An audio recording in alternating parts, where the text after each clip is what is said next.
I never thought I'd witness such a scene. My parents, two people once hailed by all of Franklin as paragons of honor and virtue, standing by the creek, letting a small wooden box drift away in the current. At first I thought it was a memorial ritual for Lucia, my sister, who had died just a few days earlier. But as I followed the creek and saw the box caught on the bank, I bent down and opened its lid, and the world around me seemed to collapse. What was inside not only left me stunned, but also made me realize the honor the Beaumont family had always prided itself on was built on an unforgivable sin. Hello, my name is Mason Beaumont.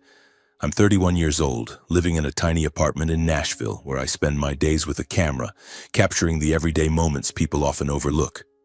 The sunset peeking from behind an old rooftop, a child's smile on the street, or the breeze rustling through the trees. I love the freedom, the feeling of breathing without being scrutinized, unbound by names or reputations. But living like that isn't always easy, especially when you carry the Beaumont name, a name as heavy as a boulder pressing down on my shoulders since I was a child. I grew up in Franklin, Tennessee, about a 30-minute drive from Nashville. Our home was an old, sprawling estate with towering white columns and a meticulously tended garden that looked like a painting. People called it the Beaumont legacy, where 3 generations of my family had built an empire, not just of wealth, but of reputation. My father, Harrison Beaumont, was the head of the family. At 58, he still carried an air of authority. Tall, with neatly combed silver hair and piercing eyes that seemed to cut through any lie. He was a successful businessman who turned the family fortune into a symbol of Southern prosperity. But to me, he was like a king in his own kingdom, where everything had to follow his rules, from how we dressed and spoke to how we breathed. My mother, Beatrice, was different. At 55, she was elegant in every gesture, no matter how small, from the way she lifted a glass of wine to the way she smiled at charity galas. She was beautiful, flawlessly so, as if she had stepped out of a classical painting. But I knew that behind her smile lay a quiet fear of being forgotten, of disappointing my father, of cracking the perfect veneer our family had crafted. She always tried to do everything right, keeping everyone in the household on track, but sometimes I caught a fleeting, lost look in her eyes, as if she herself didn't know what she was living for. And then there was Lucia, my 25-year-old sister, the pride and joy of both my parents. Lucia was the only light in that cold house. She had golden hair that shone like sunlight, clear blue eyes, and a smile that could melt even the hardest hearts. My parents raised her to be the perfect Beaumont woman, intelligent, graceful, and capable of turning heads. But I knew that deep down, Lucia didn't want to be just a polished statue on display. She loved painting, the freedom of brushstrokes on canvas, and dreams she only dared whisper to me late at night when the house was asleep. Lucia was the only one in the family who made me feel a flicker of warmth, a trace of genuine love amidst the rigid formalities. The Beaumonts were Franklin's elite. We appeared in church every Sunday dressed in expensive clothes, smiling for the cameras of local newspapers. We hosted charity events, sponsored cultural gatherings, and were praised as the model Southern family. But behind the iron gates of the estate, things were far from perfect. Every meal was a ritual, where conversations were carefully curated, as if a single wrong word could bring the world crashing down. My father ruled with the sternness of a dictator. My mother quietly complied, and I felt like an outsider lost in the very home where I grew up. I still remember the days when I was young, when Lucia and I would sneak into the garden behind the house, lie on the grass, and watch the clouds drift by. Lucia would tell me about her dreams, of becoming an artist, painting the world as she saw it, free from our parents' expectations. I'd laugh and tell her she could do it, that one day we'd leave this place and live a life where we didn't have to perform. But whenever I mentioned leaving, Lucia would go quiet, her eyes tinged with fear. She loved our parents, no matter how stifling they were, and I knew she didn't want to disappoint them. As for me, I gave up trying to please my father long ago. At 19, I left Franklin, moved to Nashville, and became a freelance photographer. I wanted a simple life where I could be myself, not Harrison Beaumont's son. But even after leaving, I couldn't completely sever the ties to my family. I returned to Franklin for holidays or obligatory family events. Each time I stepped through the estate's gates, I felt suffocated, as if the air thickened and pressed against my chest.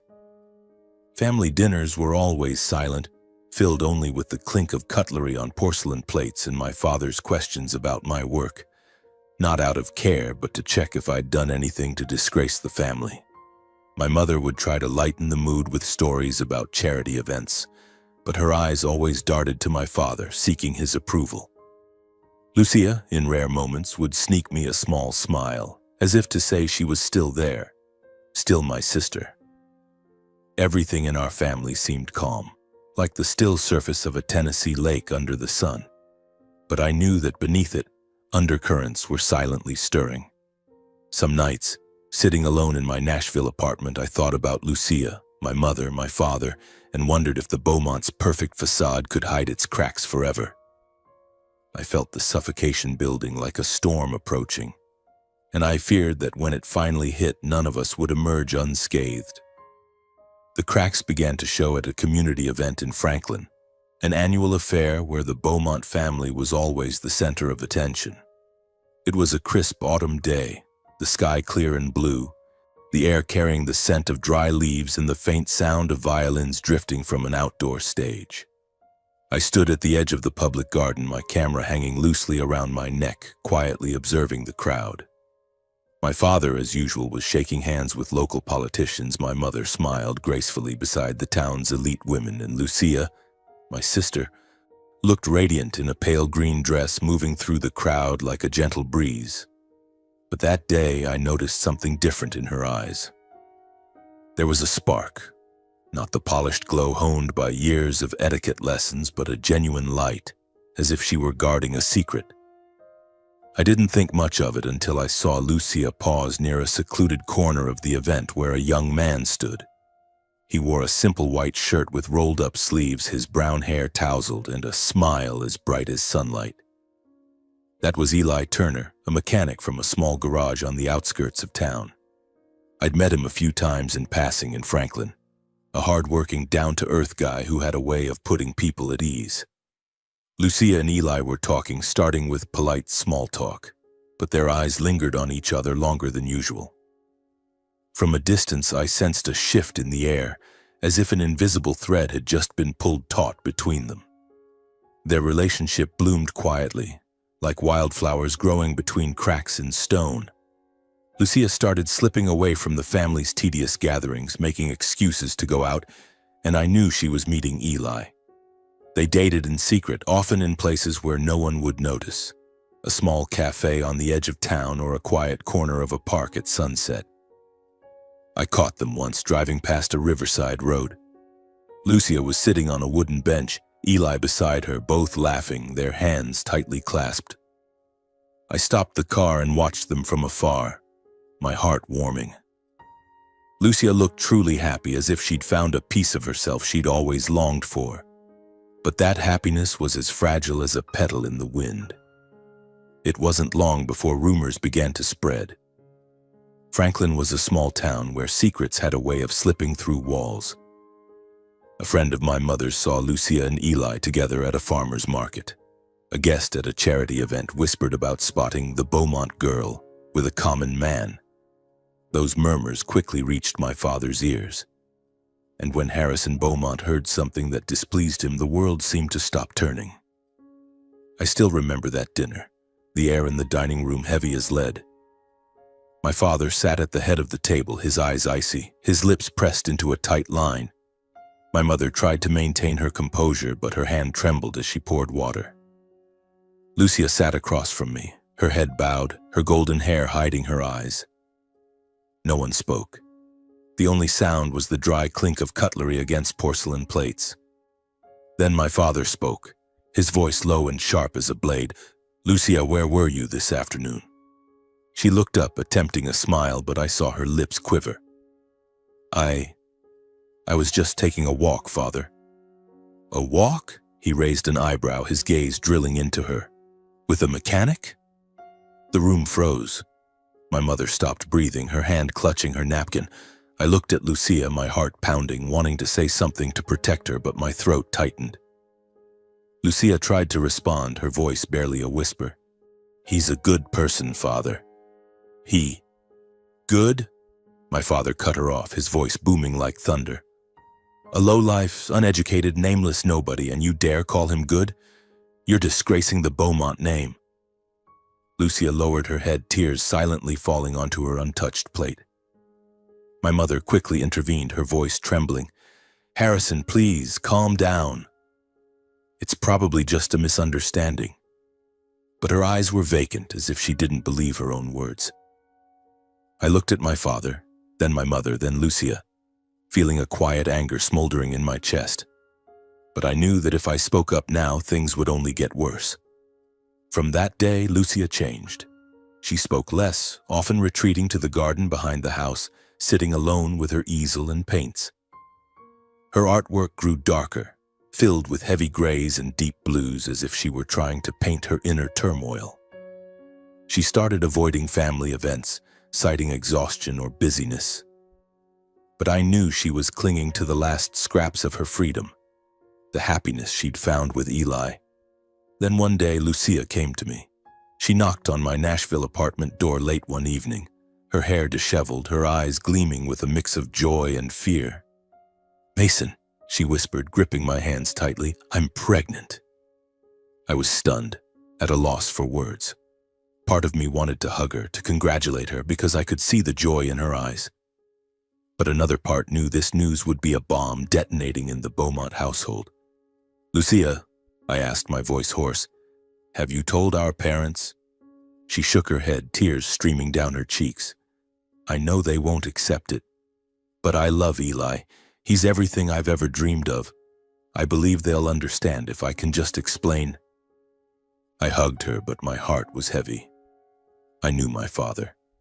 I knew his sense of honor mattered more than anything, even his daughter's love. The next day, Lucia told our parents. As expected, my father erupted in rage. He called Eli a gold digger, called Lucia a traitor to the Beaumont blood. He forbade her from leaving the house, cut off all contact with the outside world, and turned her into a prisoner in her own home. My mother, as always, stayed silent, but I could see her growing more haggard, as if each of my father's words was a knife cutting into her heart. I tried to speak up, to convince my father that Lucia had the right to love who she wanted, that honor wasn't everything. But he looked at me like I was a stranger, his eyes filled with contempt. "Mason," he said, his voice cold as ice, "if you say one more word, you're a traitor to this bloodline too." I felt powerless, but I couldn't stand by and watch Lucia be caged. I met her in secret at night, whispering through her locked bedroom door, promising I'd find a way to help her. But before I could act, Lucia took matters into her own hands. One night, when the house was asleep, she ran away with Eli. She left a small note on my desk, simple and brief. "Mason, thank you. I'll be okay." The next morning, Franklin was abuzz. Rumors spread like wildfire. My father, with his wealth and influence, quickly silenced the gossip. He announced publicly that Lucia had gone to study art in Europe, pursuing a prestigious program. The local papers, dependent on the Beaumont's generosity, dutifully echoed the story. But I knew the truth. I knew Lucia had chosen love, even if it cost her everything. After Lucia ran away, she vanished into thin air. No letters, no calls, no trace. My father, with his power and wealth, erased every clue about her. The newspapers stopped reporting, the whispers in Franklin gradually faded, and the name Lucia Beaumont was buried under the fabricated story of her study abroad in Europe. But sometimes in the quiet afternoons in Nashville, I heard vague rumors that someone had seen a girl resembling Lucia in a small town south of Franklin, living in an old wooden house with a man. I wanted to believe it was true, that Lucia was living happily with Eli, but every time I thought of it, my heart ached. I hadn't protected her, hadn't kept my promise to help her escape the cage of our family. My father forbade mentioning Lucia's name in the house. Whenever my mother or I accidentally let her name slip, he would glare at us with icy eyes, his voice low and cutting. "This family has no such person." My mother would lower her head silent while I clenched my fists under the table, trying to suppress my anger. Dinners became a lifeless ritual where we sat together but felt like shadows, unable to meet each other's eyes. My mother grew thinner, her eyes red and swollen, but she never spoke. I knew she carried a heavy burden of guilt, but she chose silence, as she had her whole life to preserve the perfect image of the Beaumont family. Months passed, and Lucia's name was slowly forgotten in that sprawling estate. I returned to Nashville, resuming my photography work, but every time I picked up my camera, I saw Lucia's face in my mind. Her radiant smile, her dreamy eyes. I wondered where she was, whether she was happy, whether the child in her womb was born into love. But there were no answers. Only long nights spent sitting by my window, watching the city lights and praying for my sister. Then one morning, everything changed. I was in my apartment, brewing coffee, when the phone rang. My mother's trembling voice came through. "Mason, come home now. Something important has happened." I asked what was wrong, but she only repeated, "Come now, Mason. Please." My heart raced, a sense of dread surging like a wave. I jumped in my car and drove frantically to Franklin, unsure of what I was about to face. When I stepped into the estate, the air was heavy as lead. My father sat in the living room holding a white envelope with the seal of Colton County Hospital. My mother stood behind him, her face pale, her hands clasped tightly. The housekeeper, Martha, stood in the corner, her eyes red and teary. I looked at my father, waiting, but he only pushed the envelope toward me, his voice low and deathly. "Read it." My hands trembled as I opened it. The words on the paper danced before my eyes. The hospital reported that a patient named Lucia Beaumont had died after giving birth, due to obstetric complications. She passed away just hours after delivery with no family or husband by her side. The newborn was still alive, temporarily under the hospital's care. No one had come to claim the child. I read it over and over, as if reading it long enough would change the words, turn it into a different story. But no, it was real. Lucia, my sister, was dead, alone, with no one by her side. I collapsed into a chair, feeling the world crumble around me. "When?" I asked, my voice hoarse. My father looked at me, his eyes empty. "The letter arrived 2 days ago." 2 days. He had kept it secret for 2 days, as if his daughter's death was just a detail to be handled discreetly. My mother burst into tears, but she wouldn't look at me. I wanted to scream, to smash everything, but I just sat there, numb, the image of Lucia's radiant smile now cutting into my heart like a knife. Lucia's funeral was held soon after, arranged meticulously by my father, discreet and elegant within the estate's grounds. Only a few close relatives were invited. No press, no outside guests, no whispers of the truth. My father wanted it kept within the family to protect the Beaumont reputation. He didn't even mention the baby, only saying curtly, "Everything has been handled." I looked at him, wanting to ask about the child, to know where it was, but his gaze was like a stone wall, stopping me. "Don't interfere, Mason," he said, his voice cold as ice. "This isn't your concern." The funeral took place on a misty morning. Lucia lay in a white coffin surrounded by lilies, her favorite flower. She looked peaceful, as if asleep, but I knew she was no longer there. My mother stood beside her, frail as a shadow, her eyes red but too dry for more tears. The few attendees, distant relatives and close friends, mourned the image of a dutiful, perfect Lucia, the ideal Beaumont daughter. No one dared mention the woman who had loved the wrong person, who had run away to live true to her heart. I stood before her portrait, overwhelmed with guilt. I hadn't protected her. I had left her alone in her final moments. Lucia didn't die from childbirth. She died because she was denied the right to live freely, rejected by her own family. After the burial, everyone quietly left. I asked my father about the baby again, but he turned away, saying I didn't need to worry. My mother looked at me, her eyes pleading, but she said nothing. I knew she was dying inside from the pain, but she lacked the courage to face the truth. That night, after everyone had left the cemetery, I stayed behind.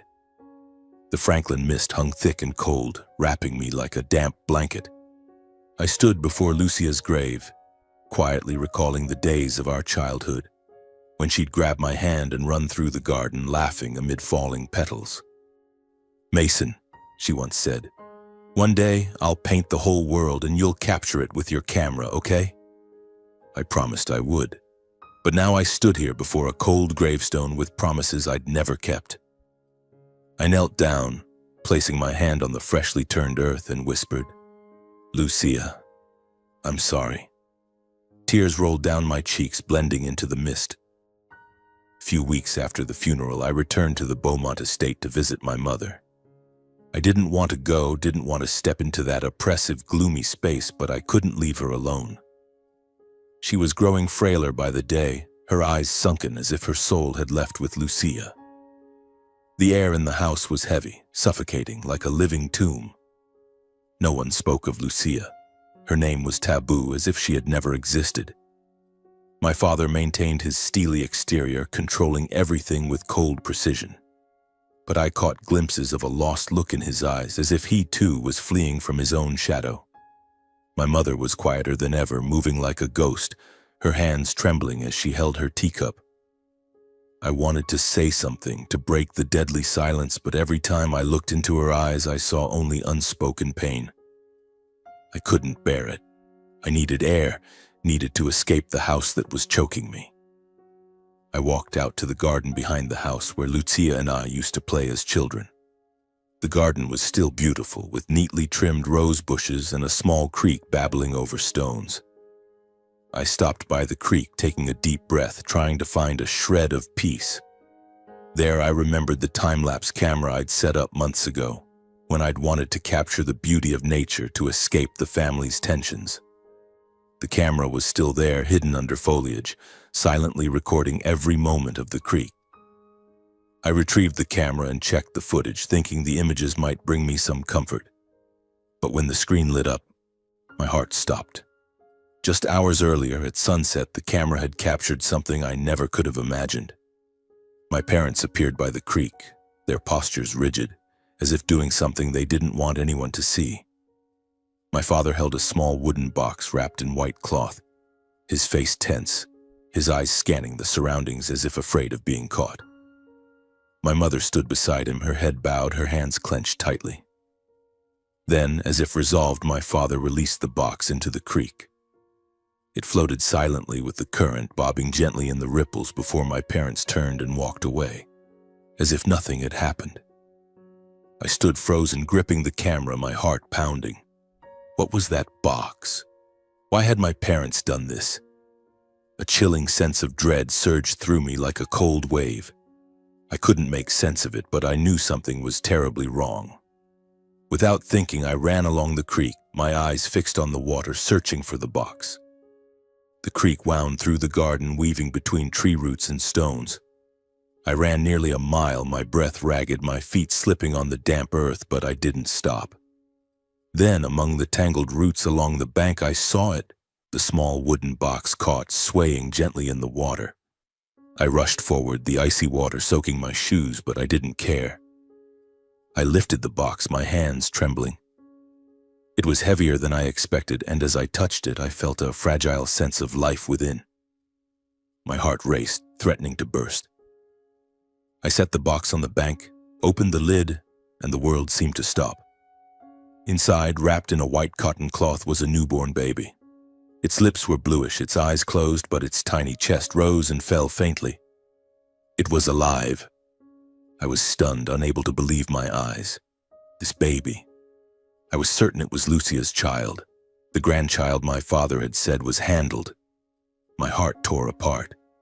My parents, the people who raised me, who taught me about honor and family, had done this. They had set the baby adrift in the creek, left it to die.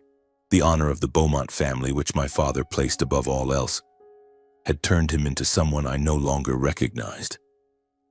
I clutched the baby to my chest, pulling my jacket around it to keep it warm. Hot tears streamed down my face as I ran toward the main road. The sound of the creek behind me felt like an accusation echoing in my mind. I didn't know what to do, only that I had to save this child, to protect it from the world that had taken its mother. I ran, my heart pounding erratically, my breath coming in gasps, but I didn't stop. I couldn't stop. In that moment, I understood that the honor of the Beaumont family wasn't just a facade, it was a monster, ready to devour even humanity itself. My parents, for the sake of their so-called reputation, had chosen to abandon their own flesh and blood. I couldn't forgive them, couldn't comprehend it, but I knew one thing. I wouldn't let this baby suffer the same fate as its mother. That night, I left the estate with the child. I drove to Nashville, holding it close, feeling its faint breath against my chest. I didn't know what the future held, didn't know how I'd face my parents, but I knew this was the start of a new chapter, one woven with love, guilt, and redemption in the shadows. I looked down at the baby, its eyes fluttering open, and whispered, "Lucia, I won't let your child suffer. I promise." I didn't return to Nashville right away. I knew that if my parents discovered the baby, they would do everything in their power to cover up the truth, to preserve the perfect facade of the Beaumont family. Instead, I drove to a small town over an hour from Franklin, far enough that no one would recognize me. The night was bitterly cold, the sky full of stars, but all I could see were the bluish lips of the baby in my arms. I sought out a private clinic on the outskirts, its flickering neon sign like a final flame of hope. I knocked, almost pounded, on the door until a nurse opened it, her eyes widening at the sight of me clutching a newborn, my jacket soaked from the creek. "Help me," I whispered, my voice hoarse. "The baby. It needs to be saved." The nurse didn't ask many questions, quickly ushering me into the emergency room. The hours that followed passed like a slow nightmare. I sat in the hallway, my hands still trembling, the sharp smell of antiseptic thick around me. The doctor, a middle-aged man with calm eyes, worked tirelessly to save the baby. I didn't dare take my eyes off the door to the intensive care unit, as if blinking might make the child disappear. After what felt like an eternity, the doctor emerged, wiping sweat from his brow. "He's stable," he said, "but the boy is very weak. If you'd arrived a few hours later, he might not have made it." A boy. Lucia's son. I nodded, feeling as if a boulder had been lifted from my chest. I was led to a room where the boy lay in an incubator, tiny and fragile but alive. I placed my hand on the glass, tears streaming down my face. "Thank you, Lucia," I whispered. "You were strong until the end." I named him Lucian, a name meaning light in Latin. It was my prayer that his life would rise above the darkness he was born into, above the world that had taken his mother. I couldn't let Lucian grow up in the deceit of the Beaumont family, couldn't let him be bound by the so-called honor that had destroyed Lucia. I knew I had to protect him no matter the cost. I returned to Nashville but didn't go back to my old apartment. I found a new, small place in a quiet corner of the city where no one knew who I was. I filed papers to adopt Lucian as a single foster father, using the address of my photography studio to avoid any ties to Franklin. I didn't tell my parents or anyone else. I severed every thread that could lead them to Lucian. Each day I cared for him, changing diapers, preparing bottles, staying up through sleepless nights when he cried. My life now revolved around Lucian, simple but deeply meaningful. I was no longer Mason Beaumont, heir to a prestigious lineage. I was just Mason, the father of a boy who needed love. Every time I looked at Lucian's face, I saw Lucia. He had her clear blue eyes, the innocent smile she'd had as a child, and the serenity she had never been allowed to experience. Sometimes, when he slept, I sat beside him watching, and it felt like Lucia was still here, smiling at me. But then the memory of the creak, of the wooden box, yanked me back to reality. I couldn't forgive my parents, couldn't fathom how they could do it, abandon their own flesh and blood just to protect an empty reputation. In the long nights, with Lucian sleeping soundly, I sat at the kitchen table writing everything down. I recorded every detail. From the day I received Lucia's death notice to the moment I opened the wooden box by the creek. Those pages were like an indictment, a record of the Beaumont family's sins. I tucked them into a locked drawer, not for revenge, but to remind myself that I had to do right by Lucian. Under the dim light of my apartment, I vowed to raise him as my own, to give him a life of freedom, unbound by honor or bloodline. Lucian would not live in the cage Lucia had tried to escape. In Franklin, my parents carried on as if nothing had happened. They believed the baby, their grandchild, had been handled. They attended charity galas, smiled for cameras, and upheld the flawless image of the Beaumonts. I didn't know if they ever thought of Lucia, if they ever felt guilt for what they'd done.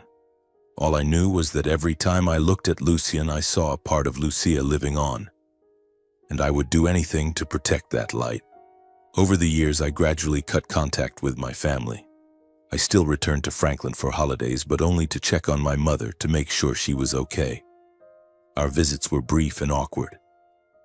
My father still asked about my work, but never about my life. My mother looked at me with sad eyes, as if wanting to say something but lacking the courage. I kept Lucian a secret, ensuring they never suspected. I knew that if they found out about him, they would try to control him, to pull him into the world I'd sworn to shield him from. But deep down, I knew the truth couldn't stay buried forever. One day, those pages in the locked drawer would be opened. And when that happened, the honor my father had guarded his entire life would crumble. I didn't long for that day, but I didn't fear it either. I had chosen my path, one of love and redemption, the path Lucia hadn't been able to walk to the end. 8 years have quietly passed since the night I left the Beaumont estate, holding Lucian in my arms, and I've learned that true love lies not in grand promises but in simple moments. A hug, a smile, or the look in a child's eyes that melts your heart. I'm now a quiet man, living discreetly in a small house on the outskirts of Nashville. The house is nothing special, a few framed photos on the walls, a cluttered workspace filled with papers and cameras, and a colorful little room for Lucian. Our life is simple, sometimes challenging but brimming with love. I work freelance, taking photos for local magazines and occasionally larger projects in distant cities.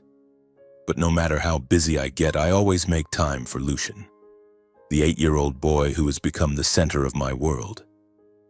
Lucian is a remarkable child. He's intelligent, sensitive, and has a talent for painting that leaves me in awe. Every time he picks up a brush, it's as if Lucia comes alive again. His strokes are vibrant yet gentle, like the dreams his mother once poured onto canvas. He loves sitting for hours by the window, painting fields, streams, or simply the sunlight glinting on leaves. I often stand quietly watching him, my heart aching at the sight of his clear blue eyes. So like Lucia's, as if she's still here through him, reminding me of my promise. Our life isn't always easy. Some nights I lie awake worrying about money, Lucian's future, and whether I'm doing enough to give him a good life. But every time he runs to me, wrapping his arms around me and shouting, "Dad Mason, look at this painting," all my exhaustion fades. I'm not his biological father, but to me, Lucian is everything. I've taught him how to tie his shoes, hold a camera, and face tough days with a smile. I want him to grow up believing that life, however harsh, is always worth loving. There are times when work takes me away and I can't bring Lucian along. On those occasions, I reluctantly send him to Franklin to stay at the Beaumont estate with his grandparents for a few days. The first time I did this, my heart twisted with fear. I was terrified my parents would suspect something, that they'd look into Lucian's eyes and see the truth.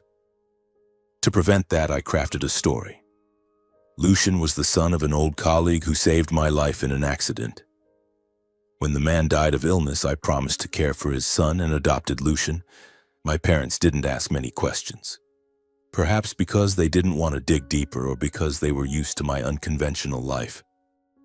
But I knew that every time I brought Lucian to Franklin, I was walking a tightrope where the truth could come crashing down at any moment. Lucian quickly won my parents' affection. My father, with his usual sternness, seemed to soften around him. He admired Lucian's politeness and maturity, often nodding approvingly when the boy answered his questions with a clear, confident voice. "This child is well raised," he once said, and I forced a smile, hiding the pang in my chest. My mother was different. She looked at Lucian with a mix of love and pain, as if she saw a familiar shadow in him. Once I caught her standing by the window for hours watching Lucian paint in the garden behind the house. His paintings, with their soft hues, blues, pale yellows, and pinks, were strikingly similar to Lucia's from years ago. I saw her eyes well up, but she said nothing, turning away as if afraid that looking too long would break her. I knew my mother sensed something, though she never spoke of it. There were moments when she held Lucian, stroking his hair, and I saw her hands tremble. "This boy is special, Mason," she once said, her voice choked. "It's as if he carries a piece of someone we lost." I only nodded, unable to meet her eyes. I was afraid that if I said anything, the truth would slip out and everything would collapse. My father paid less attention. To him, Lucian was just a well-mannered child with artistic talent, proof that I had finally done something right. But for my mother, I knew her heart was stirring. Every time Lucian painted, every time he smiled, it was as if she saw Lucia, the daughter she hadn't protected, hadn't had the courage to hold on to. I wanted to tell her the truth, to shout that Lucian was her grandson, the blood of the Beaumonts. But I couldn't. Not out of fear, but because I didn't want Lucian to be dragged into the world that had taken his mother. Each night as Lucian slept soundly, I sat by his bed watching his peaceful face under the glow of the nightlight.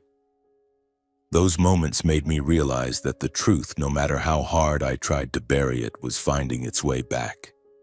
It lived in Lucian's eyes, in his brushstrokes, in the way his smile mirrored Lucia's. I knew that one day I would have to face my parents, Franklin, and the world. But I also knew that when that day came, I wouldn't let Lucian suffer as his mother had. I live for that promise, for my love for Lucian, and for the belief that one day his light will dispel the darkness of the Beaumont family. But deep down, I know the tightrope I'm walking won't hold forever. The truth, like Lucian's paintings, will eventually come to light, and when it does, I'll have to face everything. My parents, the past, and myself. But that spring, as Nashville's gentle sunlight spilled across the streets, I felt a strange breeze, a sign that everything was about to change. I sat in our small house watching Lucian paint by the window, his brush dancing across the canvas, creating vibrant swaths of color. At 8 years old, his talent far surpassed his age. Each of Lucian's paintings was a story, a dream.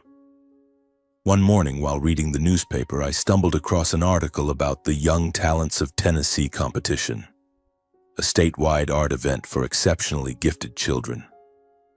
I looked at Lucian diligently painting a stream glimmering under the sunset, and thought this was his chance to shine, to let the world see the light Lucia had left behind. "Lucian," I called softly, "would you like to try entering a painting competition? Just for fun, and maybe you'll meet other kids who love to paint like you do." He looked up, his blue eyes sparkling but tinged with hesitation. "I don't know, Dad Mason," he said quietly. "What if people don't like my paintings?" I smiled, ruffling his hair. "They'll love your paintings because they're as beautiful as you are." After a few days of thought, Lucian nodded, and I saw a spark of confidence in his eyes, the kind I'd always hoped he'd have. We prepared for the competition over the next few weeks. Lucian chose an idea he'd been nurturing for a while, a painting of the garden behind the Franklin estate, where he'd sat and painted with his grandmother Beatrice during visits. He titled it, "The Garden at Dusk." I watched him meticulously mix colors, each brushstroke like a whisper of the memories he shared with her. The golden orange sunlight scattered over rose bushes, the babbling of the creek. The day of the competition arrived, and Nashville glowed in the spring light. The venue was bursting with color, filled with children from across Tennessee carrying paintings, instruments, and sparkling dreams. Lucian stood among the crowd, small but confident, clutching his carefully wrapped painting. I stood behind him, my heart pounding with pride and nervousness. When the judges called his name, Lucian stepped forward, placing his painting on the easel, and I saw every eye in the room fix on him. The Garden at Dusk was a masterpiece, hues of gold, orange, and blue blending to recreate the Franklin garden like a dream, both tender and vibrant. I heard murmurs of praise, saw the judges' smiles, and knew Lucian had done something extraordinary. The results were announced at the end of the day. When the host declared, "First place goes to Lucian for his work." The Garden at Dusk, the room erupted in applause. Lucian stood there, cheeks flushed, his smile as bright as the sun. He ran to me, whispering, "Dad, Mason, I did it." I hugged him tightly, tears falling silently. It wasn't just Lucian's victory, it was Lucia's, her light still shining through her son. Lucian's painting not only won first place but also earned him a prestigious scholarship from the Tennessee Young Artists Association. Local newspapers quickly picked up the story, calling him the talented young artist from Franklin. Images of Lucian standing beside his painting with his innocent smile and bright eyes appeared in papers and online. Franklin buzzed, Nashville buzzed, and while I was proud, a quiet unease began to grow. That spotlight, though beautiful, was drawing Lucian closer to the world I'd tried to keep him from. My parents came across the article one morning in Franklin. I wasn't there, but I could imagine the moment. My father sitting at the dining table holding the newspaper, his eyes lighting up at Lucian's name. My mother perhaps pouring tea, pausing, her hand trembling as she saw the boy's photo. They called me soon after, my father's voice brimming with rare excitement. "Mason, your boy has done something big. Our adopted grandson, who would have thought?" My mother said less, but I could hear the emotion in her voice. "Lucian? He's truly special, Mason. Like a gift."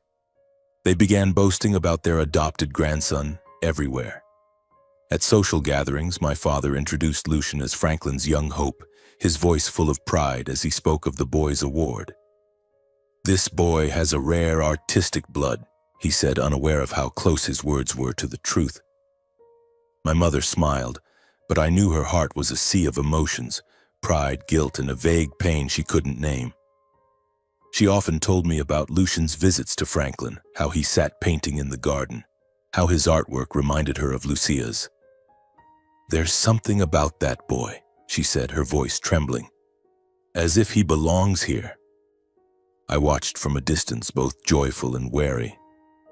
I was happy that Lucian was loved and recognized, but I feared that this spotlight would start to crack the secret I'd kept for 8 years. Every time my parents mentioned Lucian, every time they bragged about him, I felt the fragile tightrope I was walking tremble. The truth about Lucian, that he wasn't the adopted son of a colleague but their grandson, Lucia's son, was closer than ever to surfacing. I looked at Lucian, the boy with the radiant smile, and wondered if I could protect him from the storm that was coming, or if he would be the one to bring it all to light. I decided to return to Franklin, bringing Lucian with me. It was a spring afternoon with soft golden sunlight stretching across familiar roads. Lucian sat in the back seat, clutching a small sketch pad, softly singing a lullaby I used to sing to him. I glanced at him in the rearview mirror, my heart aching at his smile, so like Lucia's. I knew today would be the day everything changed, the day I'd face my parents, the past, and myself. In my coat pocket, I carried an old envelope containing copies of the hospital records and Lucian's birth certificate, papers I'd kept hidden for 8 years. They felt as heavy as lead, as if carrying the weight of the Beaumont family's sins. When we stepped into the estate, the air was as somber as ever. My father sat in the living room reading a newspaper, his eyes as sharp and cold as always. My mother stood by the window holding a teacup, her gaze distant as if lost in some faraway place. Lucian ran to her, calling Grandma Beatrice with a cheerful voice, and I saw her smile, but it was laced with pain. My father looked up, nodding at me, his voice low. "Mason, you're back. And our talented boy, too." He glanced at Lucian, a flicker of pride in his eyes, but I knew he still saw him only as an adopted grandson, part of the story I'd fabricated to hide the truth. I smiled at Lucian to reassure him, then said gently, "Lucian, why don't you go play in the garden for a bit? I need to talk to Grandpa and Grandma." He nodded, still carefree, and ran out to the front garden with his sketch pad, where the spring sunlight danced over the rose bushes. I waited until the door closed, until Lucian's footsteps faded into the sound of the babbling creek, before turning back to my parents. I took a deep breath and placed the envelope on the table in front of my father. "Dad, Mom," I said, my voice calm but firm, "I have something to tell you." My father frowned, setting the newspaper down. My mother turned, her teacup trembling in her hand. "Lucian isn't the adopted son of a colleague," I said slowly, as if afraid I'd lose my courage if I spoke too quickly. "He's Lucia's son, your grandson." The room fell silent, as if the air itself had stopped breathing. The ticking of the wall clock marked the slow seconds, counting down the final moments of the honor my parents had so proudly upheld.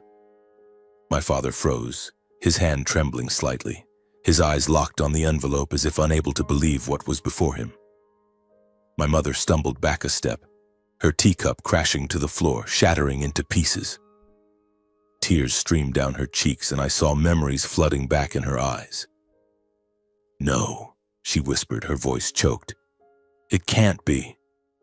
But as she looked through the glass door toward the garden, I knew she saw the truth. Lucian's blue eyes, his smile so like Lucia's, the brushstrokes that carried her spirit, all undeniable proof. My father remained silent, his hands gripping the edge of the table as if trying to keep himself from collapsing.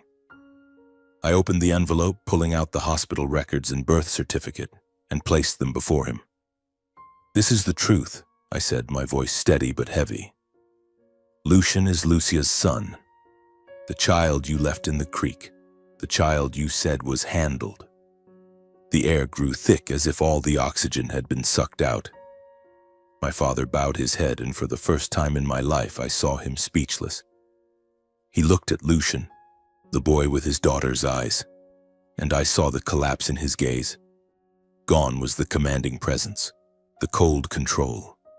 Only a man remained, facing his own guilt. My mother stepped to the window, trembling as she placed a hand on the glass, looking at Lucian. "Oh, Lucia," she whispered, as if seeing her daughter through the boy. I stood there, silent, not accusing, not angry. I felt only the weight of 8 years lifting, as if I'd given the truth back to Lucia, to myself.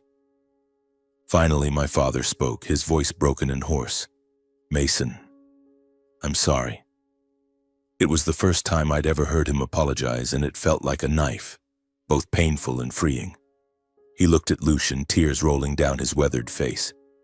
"I was wrong. So very wrong." The truth was out. The honor my father had guarded with lies crumbled, leaving only regret and belated love. I didn't hold a grudge. I only sighed, as if shedding the burden I'd carried for 8 years. In that moment, the Beaumont family stopped speaking of honor for the first time. There were only 3 generations standing together. My parents, me, and Lucian, with tears, forgiveness, and a new beginning. I looked at Lucian, the boy, still blissfully unaware but smiling, and I knew that no matter how painful the past, we still had a chance to start over, to love each other truly. In the days that followed, the Beaumont estate was cloaked in an unfamiliar silence. My parents, once the centerpiece of Franklin's social scene, all but vanished from public view. Gone were the charity galas, the perfect smiles for cameras, the articles praising the South's model family. My father, Harrison Beaumont, the man who once stood tall like an oak, now seemed aged by decades. He spoke less, often sitting alone in his study, his gaze lost in the garden where Lucia used to paint. My mother, Beatrice, moved like a shadow through the house, her hands perpetually clasped as if trying to hold on to something slipping away. They were confronting their consciences, the mistakes they had tried to bury, and I knew they were in pain. I returned to Nashville, resuming my life with Lucian. I no longer avoided my parents, but I didn't seek them out either. My focus was on the boy, on mornings taking him to school, afternoons painting with him, and nights singing him to sleep. Our life was simple, sometimes strained but filled with joy. Lucian grew every day, his smile as bright as the sun, his paintings more beautiful than ever. Each time he picked up a brush, I saw Lucia, as if she lived on through her son's every stroke. All I wanted was to keep Lucian's world peaceful, to ensure he never bore the wounds his mother had carried. But one day, everything changed. It was a fall afternoon with golden leaves carpeting Nashville's streets. I had just returned from work when I saw a familiar car parked outside my house, my father's sleek black Lincoln. My heart raced, not out of fear, but because I didn't know why they were here. Lucian was playing in the front yard, wielding a stick as a pretend sword, laughing as he chased a butterfly. My parents stepped out of the car, their movements slow as if carrying the weight of a world full of guilt. My father, in a dark suit, looked weary but maintained his stern demeanor. My mother, with a silk scarf around her neck, had red-rimmed eyes that lit up when she saw Lucian. "Lucian!" she called, her voice trembling. The boy looked up, his smile radiant, and ran to hug her. "Grandma Beatrice!" "Grandpa Harrison!" he cheered, blissfully unaware of the storms that had swept through this family. I stood on the porch watching them, my heart constricting. My parents knelt down, embracing Lucian, and I saw tears stream down my mother's cheeks. My father ruffled the boy's hair, his eyes softer than I'd ever seen, as if he were trying to find a piece of Lucia in his grandson. They didn't say much to me at first. We sat in my small living room, Lucian playing with his paints in the corner while my parents sat across from me, their hands clasped tightly. "Mason," my father began, his voice hoarse, "we're here for Lucian. We want to be part of his life." My mother nodded, tears falling again. "We were wrong, Mason," she said, her voice choked. "We lost Lucia, and we nearly lost Lucian too. We're not here to make amends. We just want to love him truly." I listened in silence. I looked into their eyes, and for the first time I saw no fear of losing reputation, no cold control. I saw only genuine regret, the pain of parents who had lost their daughter and now wanted to reclaim family through their grandson. I nodded, saying little. "All right," I said softly. "But everything has to be for Lucian. Not for reputation, not for the Beaumont name. Only for him." From then on, my parents began visiting Nashville regularly. They brought small gifts for Lucian, a new set of paints, a picture book, or simply a cake my mother baked herself. They provided financial support so I could enroll Lucian in advanced art classes where he could nurture his talent. But more importantly, they spent time with him. My father, once so stern he made the whole house tremble, now sat for hours listening to Lucian talk about his paintings, nodding with genuine interest. My mother held his hand, taking him for walks in the park, her eyes lighting up every time he smiled. Those moments were simple, but to me they were worth more than any reputation. Slowly, we became a family again. Not the perfect family of charity events or newspaper articles, but a real one. Meals at my small house were now filled with Lucian's laughter, my mother's stories, and even my father's clumsy questions about painting. I watched them and I felt at peace. The past couldn't be changed. Lucia was gone and the wounds she left remained. But I understood that people could choose to live differently, to choose genuine love over empty pride. One afternoon, as Lucian painted in his room, my parents sat with me on the porch. My father looked into the distance, his voice low. "Mason, you've done what I never could. You've given that boy a real life." My mother took my hand, tears streaming down her face. "Thank you," she said, "for keeping Lucian, for keeping a piece of Lucia." I said nothing, only nodded, but in my heart, I knew this was what I'd always wanted. A family that didn't need to be perfect, just brave enough to love each other truly. Our family life gradually became simpler and warmer. I continued my photography work in Nashville, but now my camera didn't just capture moments of nature or strangers. I photographed Lucian, painting, running in the park, laughing brightly with his grandparents.